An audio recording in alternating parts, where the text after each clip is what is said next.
Sumit ji, India और China की, और इंडिया चाइना के लिए कहा यह जा रहा है कि they likely to have air force to air force कोई हॉटलाइन जो है एलएसी के ऊपर करने जा रहे हैं, वो सब क्या है? आप थोड़ा सा हमारे व्यूवर्स के लिए बताइए।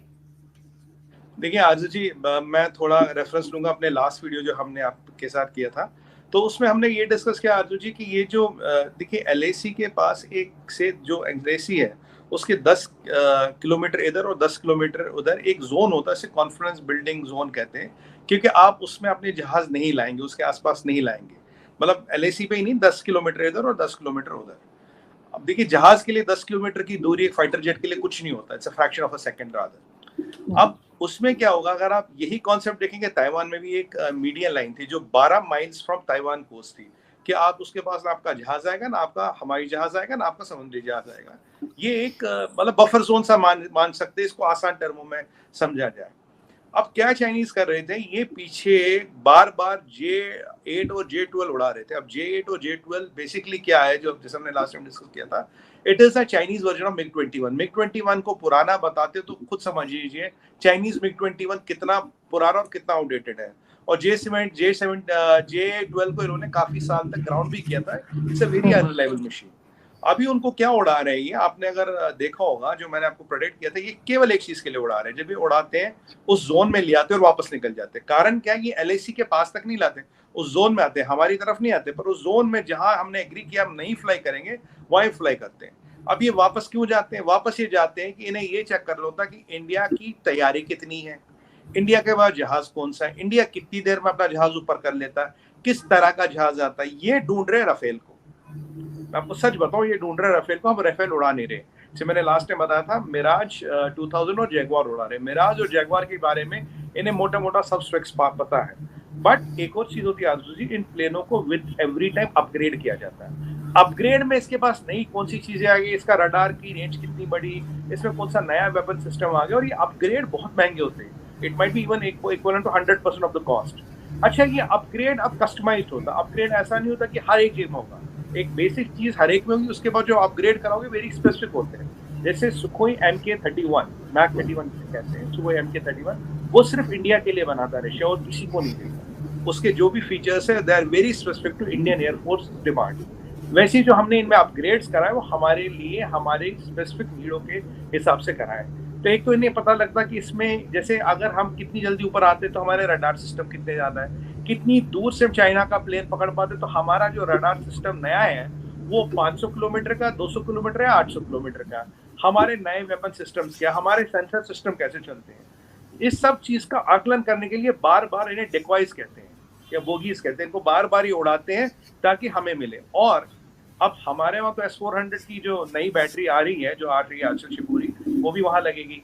अब इनका जो S-400 है, आप टेक्निकली एक बात बोलूंगा, बहुत से लोगों को नहीं पता, ये कहते हैं हमारे पास S-400 है, इनके पास है S-250, क्योंकि जो S-400 में मोस्ट पोटेंट मिसाइल होता है जिसकी रेंज 400 किलोमीटर से और उससे ज्यादा होती है, वो इनके पास है।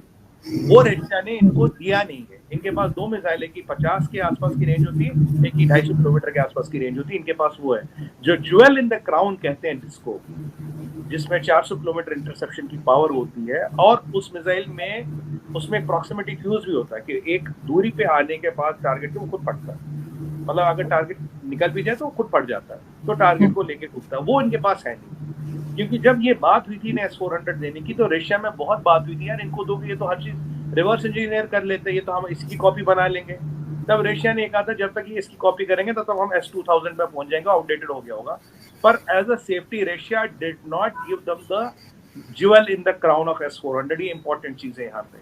तो इनके पास टेक्निकली S-250 है, जो हमारे पास आ रहा है एज पर सम एक्सपर्ट्स S-450 या S-500, उसके बीच की आ रहा है। इससे ज्यादा मैं बोल नहीं पाऊंगा क्योंकि इससे ज्यादा मुझे भी नहीं पता भी होगी तो बोल नहीं पाऊंगा। तो ये हमारे पास आ रहा है। तो जो हमारा S-400 और इनका S-400 है उसमें कंपैरिजन नहीं है।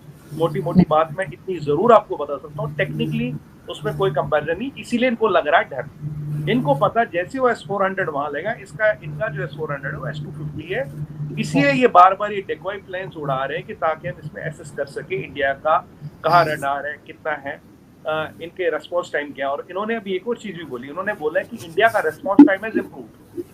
ये भी एक इम्पोर्टेंट बात है अब इंडिया का रेस्पॉन्स टाइम कैसे बढ़ा, जहाज तो वही है। तो जाहिर सी बात है कुछ नए रडार्स लगे हैं, कुछ नए सिस्टम्स लगे हैं, या कुछ हमने नए एयर स्ट्रिप्स भी डेवलप किए हैं, या कुछ हमने एयर स्ट्रिप्स को एक्टिवेट किया है, या कुछ हमने कुछ ऐसी चीजें की। देर आर, देखिए इससे ज्यादा नहीं बोल पाऊंगा, मिलिट्री में 6-7 ऑप्शंस होती है जो इस चीज के लिए करने की होती है, वो हमें भी पता, उन्हें भी पता है। अब उन्हें ये नहीं पता कि हमने इस 7 में से क्या क्या किया है। और इसी चीज की कवायद के लिए जो वो आउटडेटेड मशीन है, इनको आसमान में डालते हैं कि हम बताएं। पर हम क्या करते हैं, we are responding with a bigger better aircraft, because Mirage and Jaguars are much superior than this J8s and J12, वो इनको पता है। इसीलिए ये आकलन नहीं कर पाते। इन्हें उम्मीद हम तेजस उड़ाएंगे, तेजस के स्पेक्स पता कर लेंगे, तेजस की मैन्यूवरेबिलिटी, डिप एंगल, मतलब क्या कितना टर्न होता है, काफी सारे पैरामीटर्स होते हैं, टेक्निकलिटीज में नहीं जाते, वो इन्हें पता नहीं पड़ रहे। सुखोई MK-131 लगाए नहीं, हम राफेल उड़ाए, रिटेलिएशन में हमने राफेल नहीं निकाला, तो इनको इसकी तकलीफ हो रही है। इन्होंने बोला है देखो जी आप कोई फ्लेयर अप न हो जाए, हम एक हॉटलाइन लगाते हैं। हॉटलाइन की जरूरत नहीं आरजू जी, जिसके दिल में चोर न हो उसे टेलीफोन की जरूरत नहीं पड़ती। और हॉटलाइन होने कितने साल से थी, तो कितनी जंगें नोक दी हॉटलाइन ने। और आप देखिए, अगर एक फाइटर एयरक्राफ्ट उड़ता है, I give you an example, एक जो हमारी मोस्ट फॉरवर्ड बेस है पंजाब में, और जो पाकिस्तान से जहाज उड़ता है, उसको इंटरसेप्ट करने के लिए हमारे पास 7 मिनट होते हैं, कुल 7 मिनट। If we can intercept it within 7 minutes, I will say to cross. तो because it's these flying machines run at mach 3, मतलब ये बहुत फास्ट मशीन है। ये कोई तोप नहीं 40 किलोमीटर के हिसाब से चल रही है, इन्फेंट्री नहीं 20 किलोमीटर के हिसाब से चल रही है। तो ये एक यहाँ पे टेलीफोन लाइन, मैं टेलीफोन घुमाऊंगा, वो उठाएगा, वो पायलट को कम्युनिकेट करेगा, वो कोऑर्डिनेट देखेगा, तब तक तो वो कहीं का कहीं निकल जाएगा। सच बताऊं, ये टेलीफोन लाइन इनका एक ढकोसला, इनका एक झूठ है।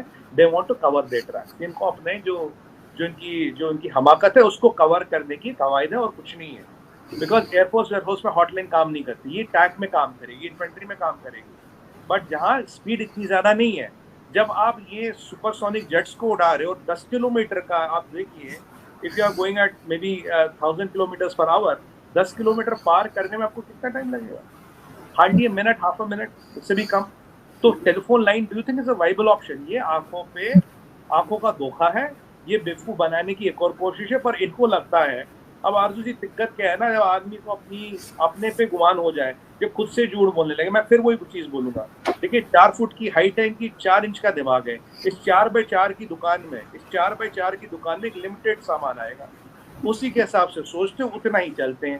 पर ईश्वर की कृपा से, महादेव की कृपा से हमारी हाइट भी अच्छी है, हमारा दिमाग भी बड़ा है, तो ये जो पैंतरेबाजी है ये सब कुछ चलेगी नहीं। हमें पता है ये क्या कर रहे हैं, इसीलिए हमारे रिएक्शन से परेशान हो रहे हैं। और एक चीज उन्होंने कही है, अवर रेस्पॉन्स टाइम हैज इंक्रीज। तो अब वो भारत तो रहा नहीं जो कहता है कि चाइना की तरफ सड़क मत बनाओ, that is the best way to protect yourself from China. UPA के डिफेंस मिनिस्टर साहब कहते थे वहां रोड मत बनाओ, this is the best way to protect yourself from China.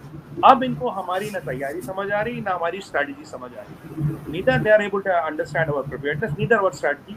That is what is it. ये टेलीफोन लाइन सब बकवास है। अगर तुम्हारे दिल में चोर नहीं, तुम इस जो कॉन्फिडेंस जो हमने बफर जोन क्लियर किया 10 किलोमीटर वाला, वहां तुम्हारा जहाज आता क्यों है?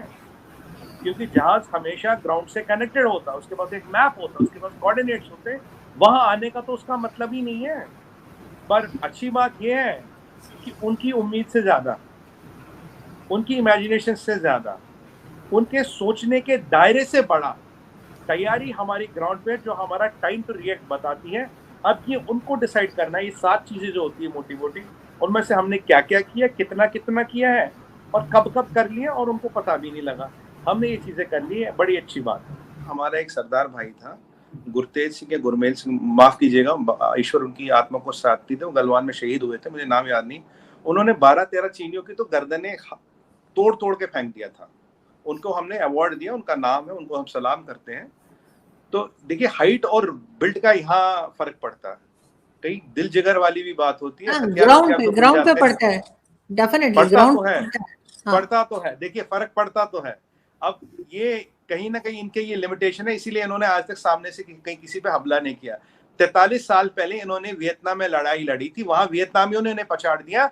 जो वियतनाम के सामने खड़ा नहीं होगा, वो हमारे सामने खड़े होने की औकात है उसकी। और वही जो 72-73 साल का जनरल है वो भी अब सेंट्रल कमांड का जनरल है, होता हाल फिलहाल में बदल गया। जब तक मैंने लास्ट देखा था वही जनरल है जो आखिरी लड़ाई 43 साल पहले वियतनाम में लड़ चुका था और वहां भी हार चुका था। तो यहाँ थोड़ा जिगर और जज्बे की बात आती है, क्योंकि हमारे लिए जमीन जमीन ही है अर्जुन जी, हम तो इसको माँ समझते हैं। यहाँ कोई कदम रखता है कहते हैं हमारे माँ की छाती पे पैर रख लिया, वो बर्दाश्त नहीं, इनके लिए जमीन जमीन है। ये तो खुद सीसीपी के लिए लड़ते हैं। वहां का सिपाही देश के लिए नहीं लड़ता, झंडे के लिए नहीं लड़ता अर्जुन जी, वो लड़ता है कम्युनिस्ट पार्टी ऑफ चाइना के लिए, वो उनका गुलाम है। यहाँ का सिपाही सिपाही है, वहां का सिपाही गुलाम है। बहुत फर्क होती है गुलाम मर्सनरी और सिपाही में, आसमान जमीन का फर्क होता है। सिपाही में जज्बा होता है, दिल होता है, जिगर होता है, अपनी जान हथेली पे लेकर चलता है, एक सेकंड नहीं लगता उसे अपनी जान को निछावर करना जहां देश की सुरक्षा की बात आती है। यहाँ ये अलग